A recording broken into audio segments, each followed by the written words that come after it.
بیت اللہ شریف اگر دیکھنے کو انسان جائے، لاکھ روپے بھی خرچ کرے اور محبت سے بھی دیکھے، جتنی مرتبہ محبت کی نگاہ ڈال دے، ایک مقبول حج کا ثواب نہیں ملے گا، گو ثواب ملے گا۔ گنبد خضرا کو کوئی دیکھے، سفر کر کے تکلیف اٹھا کے وہاں پہنچے، محبت سے دیکھے، ثواب ضرور ملے گا لیکن مقبول حج کا ثواب نہیں ملے گا۔ بیت المقدس کا کوئی دیکھے، سفر کر کے جائے، محبت سے دیکھے، ثواب مل جائے گا، مقبول حج کا ثواب نہیں ملے گا۔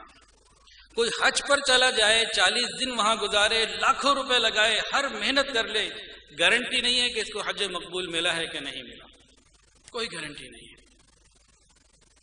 کوئی قرآن مجید کو دیکھے، باوضو ہو، بڑے احترام سے، ادب سے ہاتھوں میں لے کے اس کو چومے اور بڑی محبت سے دیکھے، مقبول حج کا ثواب نہیں ملے گا۔ لیکن اگر کوئی اپنے باپ کو یا اپنی ماں کو بے وضو بھی دیکھے گا، بغیر خرچ کیے، بغیر کہیں سفر کیے، اپنے گھر میں ہی رہتے ہوئے، اس کو ایک حج مقبول کا ثواب مل جائے گا۔ تو جن کے ماں باپ حیات ہیں تو والدین کی قدر کر لیں۔ جزاک اللہ۔